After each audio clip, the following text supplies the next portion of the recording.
Apa kabarnya hari ini? Masih baik-baik aja kan? Di video kali ini kita melanjutkan cerita Donghua Battle Truck Devon. Oke, nggak usah lama-lama lagi, kita langsung aja ke cerita. Pada saat ini, kepompong biru yang sebelumnya tak bergerak mulai berdenyut, mengeluarkan suara detak jantung. Setelah beberapa saat, Soyeon perlahan menarik tangannya. Karena Anda telah menentang takdir, saya akan membiarkan Anda menentangnya lagi. Soyeon tersenyum tipis. Mengenai Guiyin, jika bukan karena bantuan Guiyin dalam pertempuran melawan Raja Pemakan Jiwa, Soyeon mungkin sudah mati. Kali ini, Soyeon telah membalas budi. Di dalam kepompong biru, muncul bayi yang meringkuk, seolah masih di dalam rahim. Dengan jantung yang kuat terlihat jelas berdetak di dalamnya. Masalah yang menyangkut Raja Duyung dan Guiyin telah terselesaikan, tetapi kultivasi Soyeon belum berhenti. Ramalan imam besar terus-menerus disebutkan oleh para Duyung dan naga membuat Soyeon sangat gelisah. Meskipun dia tahu takdirnya tampaknya telah ditentukan, tampaknya mustahil baginya untuk mengubahnya secara sengaja. Semakin banyak hal yang tampak seperti ini, semakin Soyeon ingin memahami alasan di balik semuanya. Siapakah imam besar itu? Dan dari mana asal-usul ramalan yang disebut-sebut itu? Imam besar bersikeras agar Soyeon mengunjungi Akademi Rob terbalik yang seharusnya terletak di dalam reruntuhan. Soyeon juga berencana menuju runtuhan setelah menyelamatkan Raja Duyung dan bayangan hantu. Jika tidak, akan canggung jika klan naga masuk terlebih dahulu. Soyeon melakukan beberapa persiapan, tetapi kali ini dia ingin membawa seluruh bahtera tanpa rasa takut ke runtuhan. Sekarang tidak ada monster darah, tidak ada ancaman langsung, dan akan ideal jika semua orang bisa mendapatkan keberuntungan dari runtuhan.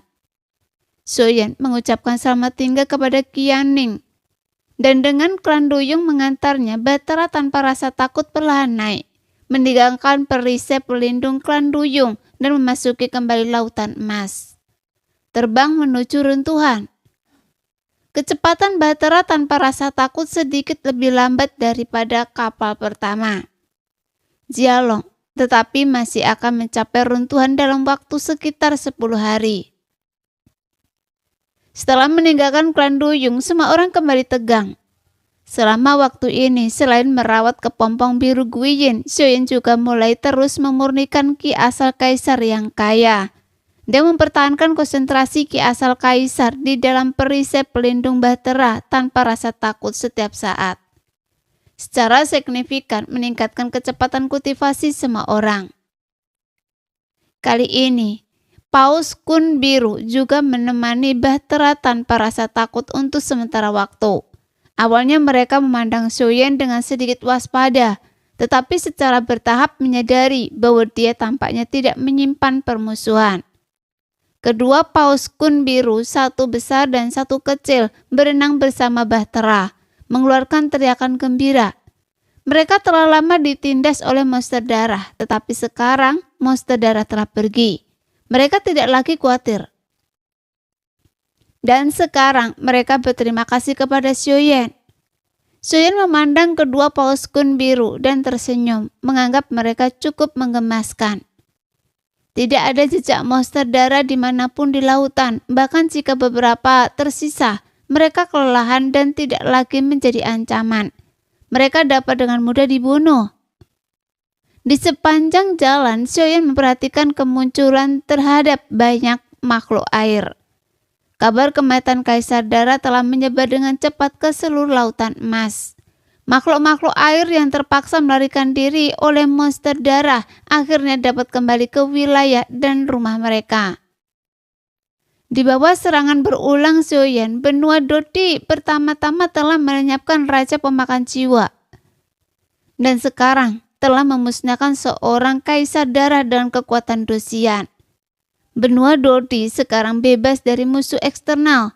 Tantangan selanjutnya adalah musuh kuat dari alam Dewa Darah. Jika mereka dapat melewati badai ini, benua Dodi seharusnya dapat pulih dan bangkit kembali, dan tidak akan ada krisis segera. Tentu saja, semua ini bergantung pada asumsi bahwa alam Dewa Darat tidak lagi menganggap benua Dodi sebagai duri dalam daging mereka. Bahkan jika Soyen berhasil menembus ke alam Dosian, benua Dodi tetap akan menjadi alam yang tidak berbahaya. Alam Dewa Dara baru-baru ini mengamankan tempat di alam tingkat menengah. Fondasinya masih belum stabil, dan untuk sementara waktu tidak akan ikut campur di alam lain. Periode ini memberi Soyen kesempatan sempurna untuk berkembang. Namun Soyen tidak menyadari situasi terkini benua Dodi, tetapi untuk saat ini dia harus terlebih dahulu berurusan dengan musuh dari alam Dewa Darah. Beberapa puluh hari berlalu dengan cepat di Bahtera tanpa rasa takut. Soizan telah mengumpulkan banyak bahan dari manusia ikan dan menciptakan banyak hidangan baru. Tidak ada yang bisa menolak makanan lezat termasuk Soyen. Makanan lezat selalu menjadi godaan yang tak tertahankan, bahkan jika tubuh seseorang tidak membutuhkannya. Menikmati makanan hanya menjadi bentuk hiburan bagi semua orang. Tepi reruntuhan perlahan muncul, dan kecepatan Bahtera tanpa rasa takut secara bertahap melambat. Soyen dengan cepat melihat sosok-sosok di tepi reruntuhan yang membuatnya merutkan kening. Mungkinkah ada monster darah? Soyen bertanya-tanya. Bahtera pemberani perlahan berhenti, dan Soyen menyuruh semua orang untuk tetap di kapal, sementara dia pergi menyelidiki sendirian. Siapa kalian? Soyen menatap kedua sosok di depannya. Setelah mendengar suaranya, kedua sosok itu segera berhenti dan membungkuk kepadanya dengan tangan terkatup. Tidak ada permusuhan, melainkan rasa hormat yang mendalam. Tuanku, kami dari klan Naga. Kaisar Naga memerintahkan kami untuk datang dan menunggu Anda. Jika Anda tidak datang, klan Naga kami tidak akan pernah memasuki runtuhan. Keduanya berkata dengan hormat kepada Soyen yang mengejutkannya. Dia kemudian tersenyum. Soyen mengira klan Naga akan menyerbu runtuhan untuk menjarah, tetapi sekarang Kaisar Naga benar-benar memerintahkan orang-orang untuk menjaganya yang sangat mengejutkannya. Saudara Soyen, Anda akhirnya tiba. Tawa riang terdengar dan sosok Kaisar Naga perlahan muncul. Muncul di hadapan Soyen. Kaisar Naga. Soyen dengan sopan menangkupkan tangannya sebagai salam. Tindakan Kaisar Naga kali ini membuat Soyen terkesan. Untuk menjadi Kaisar klan Naga, seseorang tidak boleh menjadi orang biasa. Sungguh pemuda yang menjanjikan. Saudara Soyen sekarang adalah orang nomor 1 di benua Dodi. Sungguh kuat. Kaisar Naga tidak menunjukkan kesombongan saat melihat Soyen. Mungkin karena kekuatan Soyen. Hanya dengan benar-benar menjadi kuat, seseorang dapat memperoleh rasa hormat dimanapun ia berada. Anda terlalu memuji saya, Kaisar Naga. Saya telah menyelesaikan misi saya. Saya juga dipercayakan dengan tugas ini. Kita semua adalah warga benua Dodi, dan menyingkirkan para pembangkang adalah hal yang benar. Soyen tersenyum tipis. Kaisar Naga memberi Soyen perasaan yang sama seperti Kaisar manusia. Memancarkan aura yang tak terduga dan berpengalaman, dan ucapan Soyen pun menjadi lebih tenang. Sungguh seorang pahlawan muncul dari kalangan muda. Saya yakin ada sesuatu yang dicari saudara Soyen di runtuhan ini, kan? Saya sudah merintahkan orang-orang untuk menjaganya agar apa yang dicari saudara Soyen tetap utuh. Kata Kaisar Naga perlahan. Soyen tersenyum acuh tak acuh, berpikir dalam hati bahwa Kaisar Naga tua itu jelas berusaha membuat Soyen berhutang budi padanya. Sebuah fakta yang Soyen dengan kecerdikannya dapat lihat sekilas. Kalau begitu, terima kasih banyak, Kaisar Naga. Sejujurnya, memang ada sesuatu yang saya inginkan di runtuhan ini. Tetapi runtuhan ini saat ini adalah wilayah yang belum diklaim. Kesempatan apa yang dapat saya peroleh di dalamnya sepenuhnya bergantung pada kekuatan saya sendiri. Saya sangat berterima kasih atas kebaikan senior. Jawab Soyen dengan hormat. Karena Kaisar Naga mengatakannya seperti itu, Soyen memutuskan untuk menurutinya. Dia tidak ingin berhutang budi padanya. Mendengar ini, mata Kaisar Naga sedikit berkedip. tetapi dia dengan cepat tersenyum, senyum yang canggung namun sopan. Kaisar Naga sekarang menyadari bahwa mencoba memanfaatkan Xiaoyan tidak akan mudah. Meskipun Kaisar Naga sebelumnya telah membantu Xiaoyan, Xiaoyan pada akhirnya telah menyelamatkan mereka sebagai balasannya. Oleh karena itu, mereka impas. Kaisar Naga telah menyelamatkan Xiaoyan dan Xiaoyan telah berurusan dengan Kaisar Darah untuk mereka. Dari perspektif lain, itu setara dengan membalas budi. Jadi tidak ada yang berhutang apapun kepada yang lain. Kaisar Naga, karena tidak ada pilihan lain, mari kita masuk ke reruntuhan. Reruntuhan yang luas ini, meskipun sebelumnya diduduki oleh monster darah, tidak dapat menyerap apapun dari benua Dodi.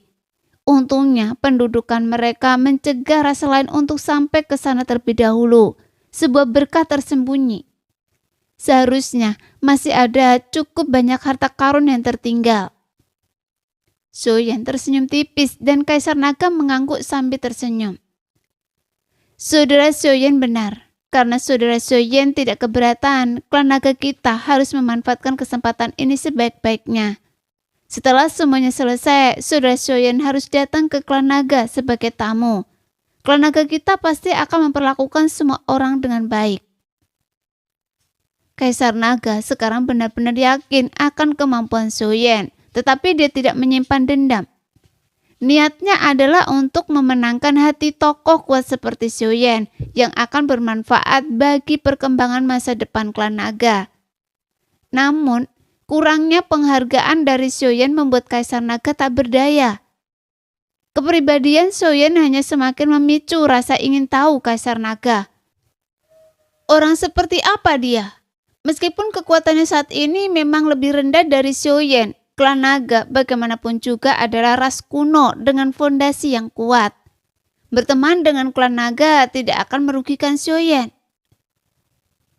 Terima kasih atas kebaikan Anda, Kaisar Naga. Situasinya kritis. Dalam beberapa ratus tahun, musuh dari alam Dewa Darah akan tiba di benua Dodi. Kekuatan mereka saat ini tidak diketahui.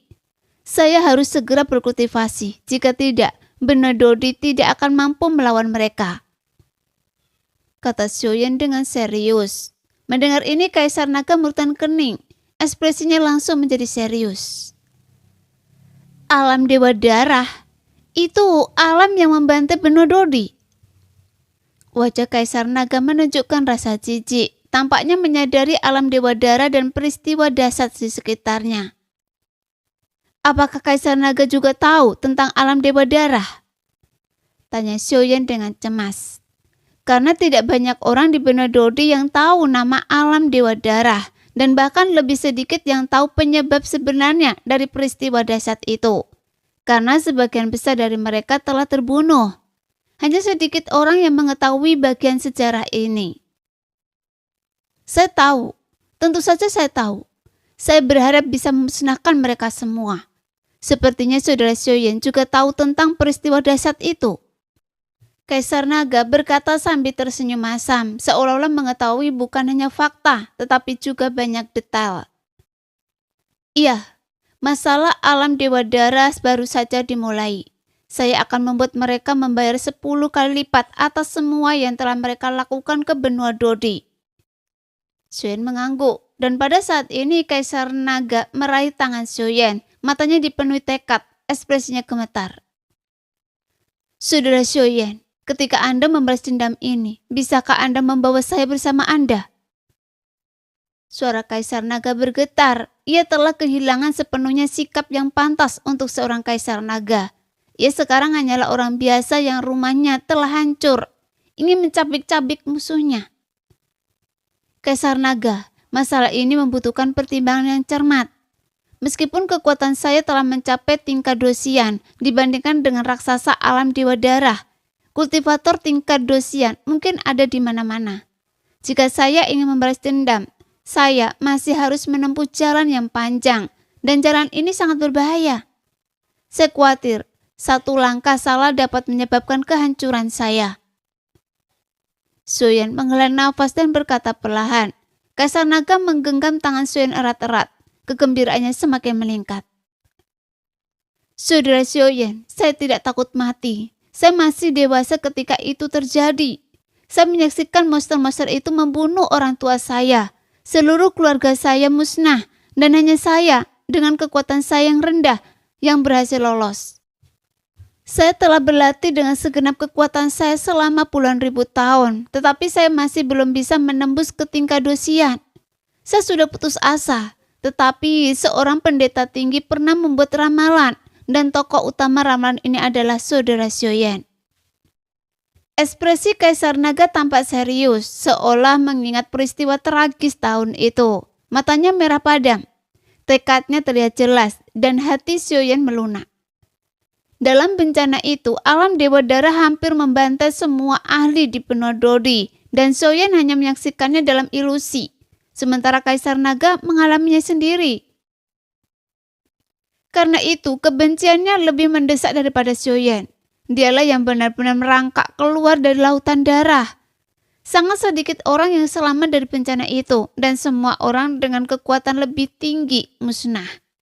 Xiaoyan dapat sepenuhnya merasakan keinginan Kaisar Naga untuk membalas dendam. Melihat tatapan tegas Kaisar Naga, Xiaoyan terharu. Di timnya, selain dirinya yang mencapai level dosian, yang lain hanya Dodi bintang 8. Sementara kekuatan Kaisar Naga telah mencapai tahap akhir bintang 9. Kekuatan seperti itu, jika ia bergabung dengan tim Xiaoyan, akan menjadi aset yang signifikan. Kaisar Naga, apakah Anda benar-benar ingin bergabung dengan tim kami? Xiaoyan menatap Kaisar Naga dengan sungguh-sungguh. Kaisar Naga tidak hanya mewakili dirinya sendiri, ia tidak bisa bertindak impulsif. Di belakangnya ada klan naga. Jika ia pergi, klan naga akan tanpa pemimpin. Tidakkah tepat bagi Kaisar Naga untuk bertindak hanya berdasarkan nafsu dan mengabaikan klan naga?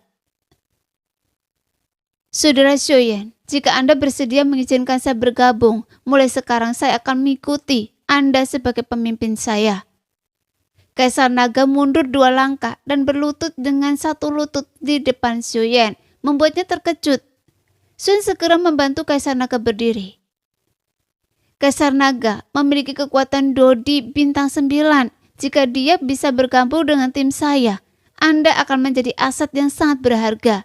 Tentu saja saya berharap Kaisar Naga akan bergabung dengan saya. Namun, Kaisar Naga memikul tanggung jawab besar terhadap klan naga. Jika Anda pergi, apa yang akan terjadi pada klan naga? Melihat ketulusan Kaisar Naga, Xiaoyan mengungkapkan isi hatinya. Jika saudara Xiaoyan mengizinkan saya bergabung, tentu saja saya punya cara untuk mengelola klan naga. Mulai hari ini saya akan turun tahta dan memilih Kaisar Naga yang baru. Benar Dodi sekarang dalam keadaan damai, jadi tidak perlu khawatir untuk saat ini, kata Kaisar Naga perlahan. Xiaoyan mengangguk dan mengulurkan tangannya kepada Kaisar Naga. Kaisar Naga sedikit terkejut tetapi segera mengerti. Kemudian dia menggenggam tangan Xiaoyan dengan erat, matanya berbinar. Kalau begitu, saya tidak punya pilihan selain menyambut Anda untuk bergabung dengan kami. Mulai sekarang kita akan menjadi mitra yang berbagi hidup dan mati. Xiaoyan tersenyum tipis. Mendengar itu wajah Kaisar Naga berseri-seri gembira. Ia sepertinya telah lama menunggu momen ini. Ia menginginkan balas dendam. Sangat menginginkan balas dendam. Tetapi dengan kemampuannya, ia tidak mampu melakukannya. Namun ketika Xiaoyan muncul, orang dari ramalan itu muncul. Ia melihat secerca harapan. Ia yakin bahwa pria di hadapannya mungkin benar-benar mampu melakukan apa yang tidak bisa ia lakukan. Jadi dia rela mempertaruhkan segalanya, bahkan nyawanya. Bos, Kaisar Naga langsung memanggil dan Xiaoyan terdiam. Jika Anda tidak keberatan, panggil saja saya Tuan Muda Xio. Toh semua orang memanggil saya begitu. Xiaoyan berkata dengan nada meminta maaf. Bagaimanapun Kaisar Naga adalah seorang tetua dan memanggilnya bos terasa agak tidak pantas. Tuan Muda Xio saja. Baik. Kaisar Naga mengangguk setuju. Kemudian Xiaoyan menyuruh Xiao Hong mengendalikan bahtera pemberani untuk perlahan memasuki runtuhan. Ayo, izinkan saya memperkenalkan Anda kepada rekan-rekan kita. Meskipun Anda sudah pernah bertemu mereka sebelumnya, sekarang Anda resmi menjadi anggota tim kami. Suen berkata perlahan. Kaisar Naga melihat bahtera besar itu, lambungnya yang hitam seperti baja memancarkan aura tak terkalahkan. Dipimpin oleh Xiaoyan, Kaisar Naga tiba di dek bahtera pemberani. Xiaoyan memanggil semua orang untuk berkumpul. Semua orang tertarik pada Kaisar Naga dan dengan penasaran mengamatinya. Sebenarnya Kaisar Naga tampak seperti pria parubaya, terlihat sedikit lebih tua dari usianya. Ia memiliki 2 tanduk kecil di kepalanya dan rambutnya ditata dengan mahkota ungu keemasan. Kaisar Naga pertama-tama mengepakkan tangannya memberi hormat kepada kerumunan. Izinkan saya memperkenalkan kalian semua. Ini adalah Kaisar Naga yang memiliki kekuatan kultivator bintang 9 tingkat akhir. Dia sangat kuat dan mulai sekarang dia akan menjadi saudara kita. Xiaoyan memperkenalkan kepada kerumunan. Semua orang tercengang mendengar ini karena klan naga selalu menjadi ras yang sangat bangga dan jarang melayani orang lain. Kaisar Naga, Kaisar klan naga, sebenarnya telah bergabung dengan tim Xiaoyan yang mengejutkan semua orang. Halo, nama saya Xiaozan. Meskipun kita belum saling mengenal, masih ada jalan panjang di depan dan mulai sekarang kita akan menjadi mitra. Xiaozan adalah yang paling murah hati, melangkah maju terlebih dahulu dan mengulurkan tangannya. Melihat ini Kaisar Naga ragu sejenak, lalu dengan murah hati mengulurkan tangannya untuk berjabat tangan dengan Xiaozan. Halo, nama saya Feng Bo. Halo, nama saya Nan Erming. Halo, nama saya King Mu'er, saya istri Xiaoyan. Halo, nama saya Zeni, saya juga istri Xiaoyan. Kemudian semua orang dengan ramah mengulurkan tangan untuk berjabat tangan dengan Kaisar Naga. Terkadang takdir memang benar-benar menakjubkan. Secara tak terjelaskan menyatukan sekelompok orang asing yang melalui cobaan waktu menjadi tak terpisahkan. Berbagi hidup dan mati. Bahkan teman baru pun memiliki pemahaman diam-diam. Sekali diterima, itu untuk seumur hidup. Di antara kerumunan, King Mu'er dan Zeni tidak diragukan lagi adalah yang tercantik. Melihat ini, Kaisar Naga diam-diam mengamati kedua wanita itu, lalu melirik Xiaoyan. Matanya sekarang dipenuhi rasa iri yang lebih besar padanya. Orang-orang di bahtera tak kena takut menceritakan kepada Kaisar Naga tentang insiden memalukan yang melibatkan salah satu dari mereka, atau hal-hal menarik yang terjadi di antara mereka, dan Kaisar Naga menanggapi setiap cerita. Mulai sekarang, jangan panggil saya Kaisar Naga, panggil saja saya Long Xitian. Kita sekarang keluarga. Melihat semua orang memperlakukannya tanpa rasa canggung, Kaisar Naga menjadi lebih murah hati. Dari percakapan singkat mereka, dia dapat mengetahui bahwa semua orang dalam tim bergaul dengan sangat baik. Suasana sangat ramah dan semua orang memiliki hubungan yang baik. Kecuali Ziying yang memberinya kesan acuh tak acuh. Semua orang sangat hangat dan ramah, benar-benar seperti keluarga. Dan kata keluarga adalah hal yang paling mewah baginya. Xiaoyan memang tidak mengecewakannya.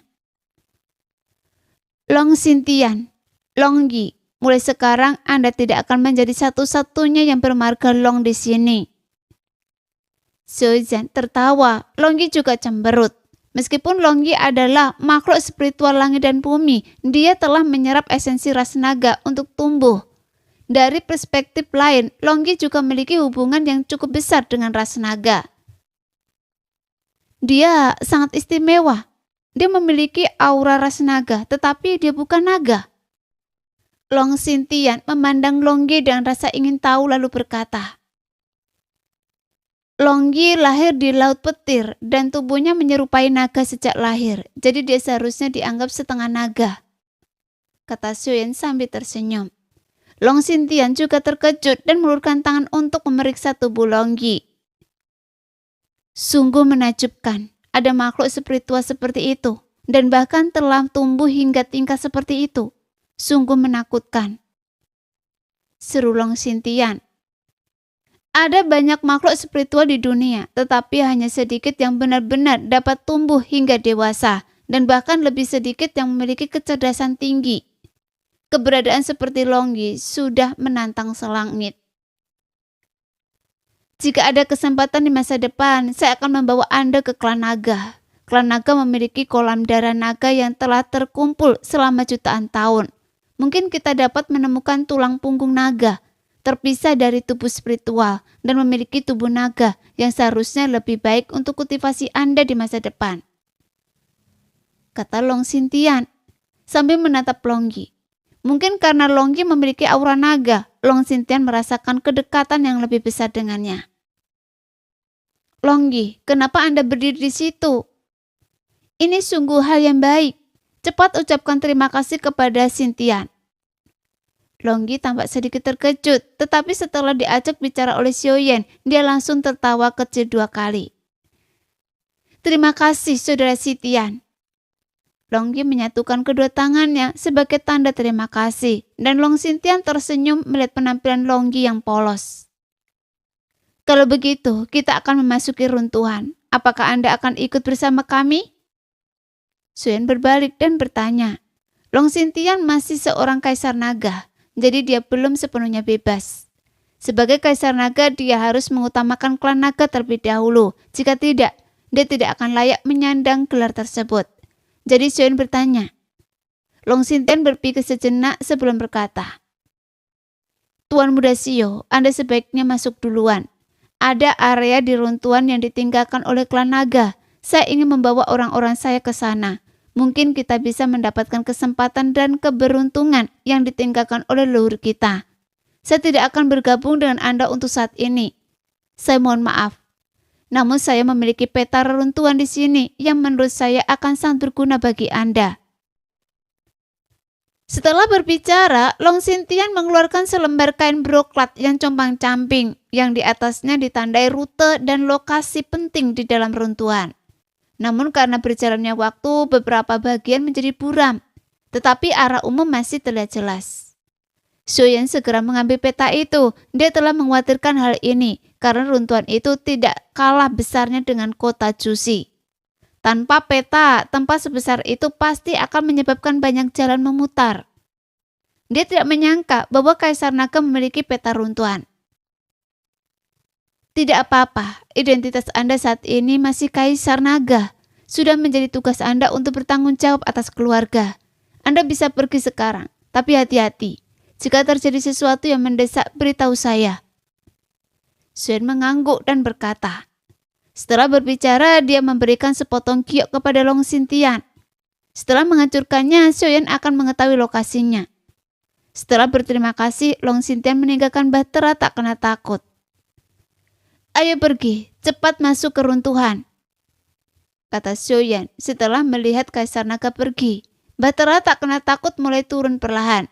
Xiaoyan memegang peta yang diberikan kepadanya oleh Kaisar Naga dan mempelajarinya dengan seksama. Akademi Roh Terbalik ada di sebelah timur. Bahtera tak kena takut perlahan bergerak menuju timur runtuhan. Semua orang dengan penasaran bersandar di tepi kapal, melihat runtuhan di bawah. Kota yang dulunya luas ini sekarang telah menjadi bobrok dan rusak. Tetapi meskipun demikian, itu masih menghadirkan kejutan visual. Memungkinkan orang untuk membayangkan betapa makmurnya benua Dodi sebelum bencana dahsyat itu. Kota Jusi memang ada saat itu, tetapi bukan kota utama. Kota utama yang sebenarnya adalah runtuhan di bawah kaki mereka yang saat itu disebut kota suci. Itu adalah kota terbesar dan paling makmur di benua Dodi yang mengumpulkan banyak tokoh kuat. Lubang cacing di sini semuanya tidak dapat digunakan. Relokasi cepat akan sangat merepotkan. Xiaoyan merutan kening. Runtuhan itu sepenuhnya terendam air laut, dan jika mereka ingin pergi ke bawah air, Xiaoyan harus menggunakan kekuatan manipulasi ruangnya untuk melindungi mereka.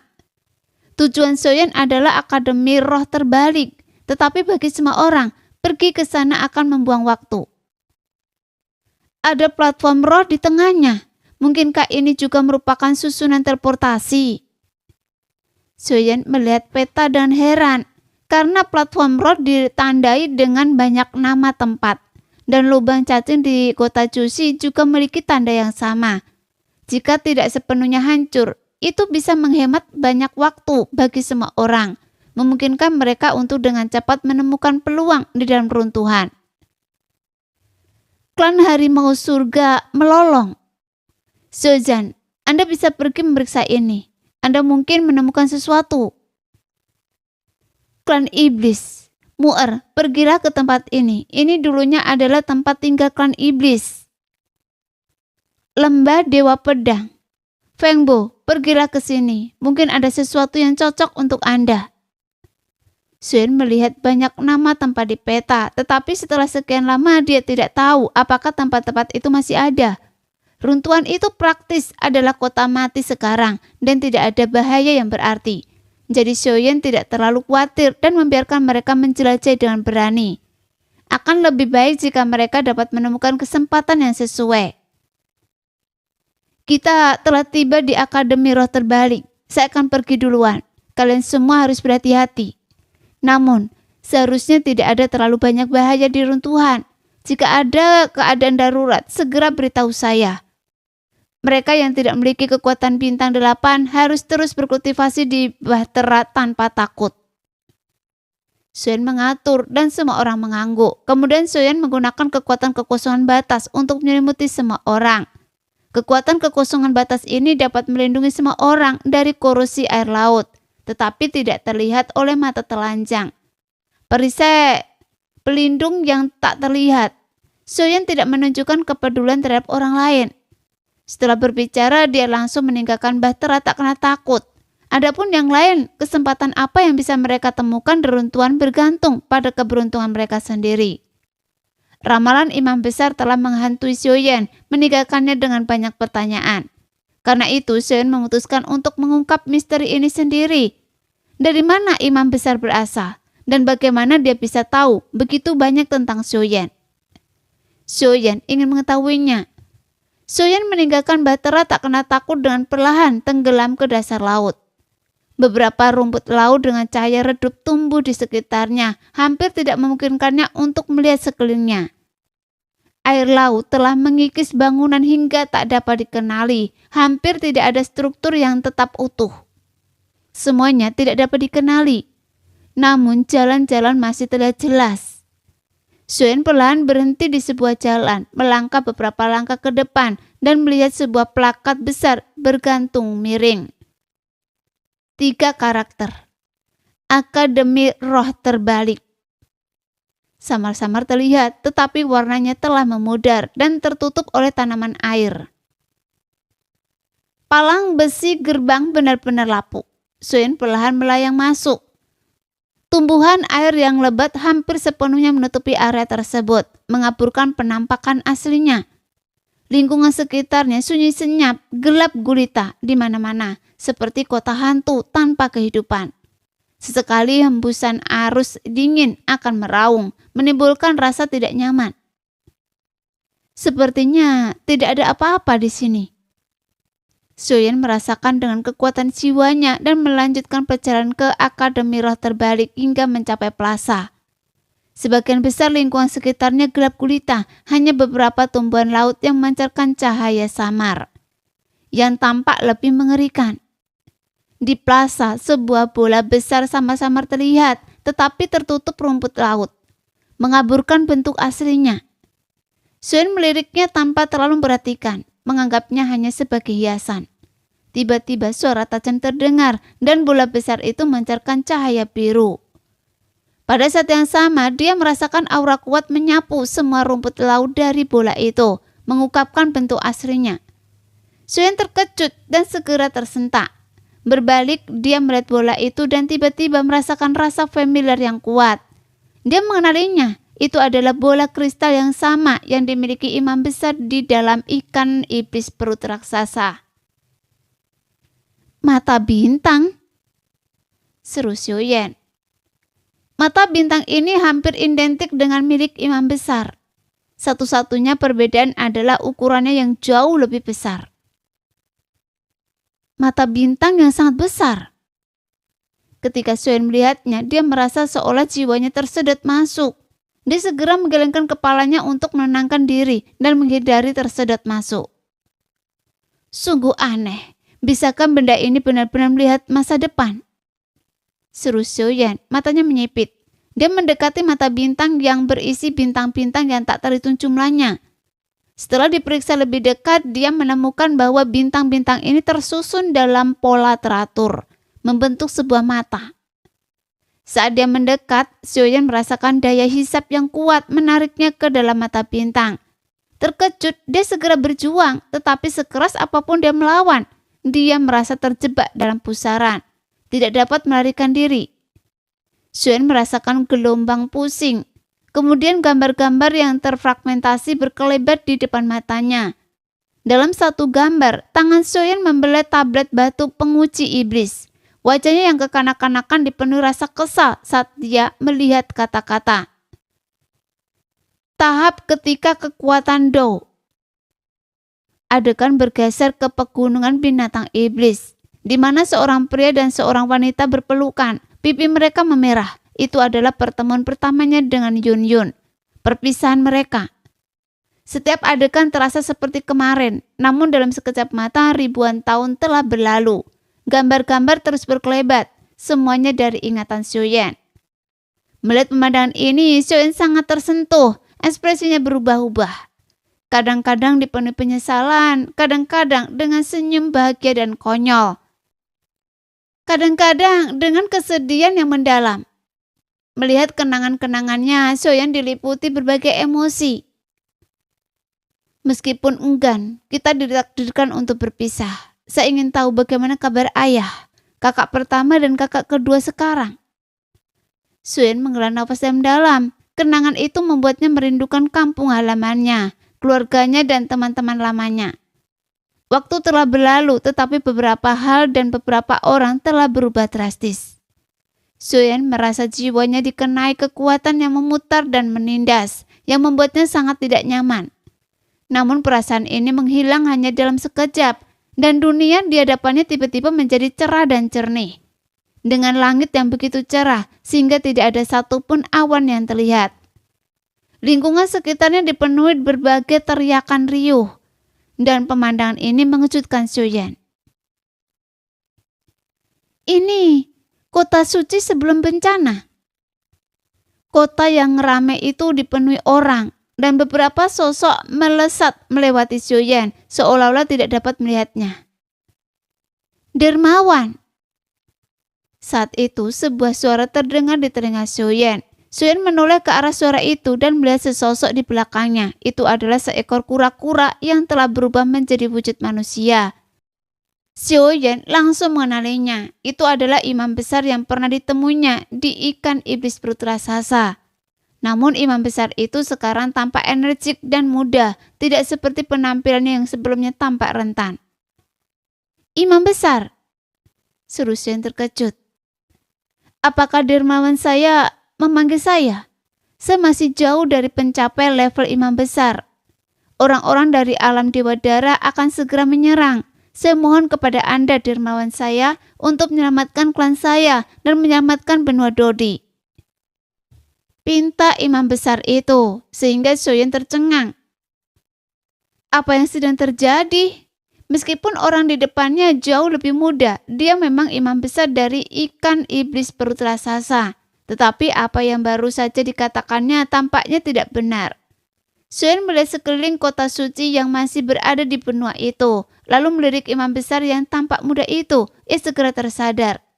Tampaknya ia telah dibawa ke benua Dodi sebelum malapetaka dasar oleh mata langit berbintang.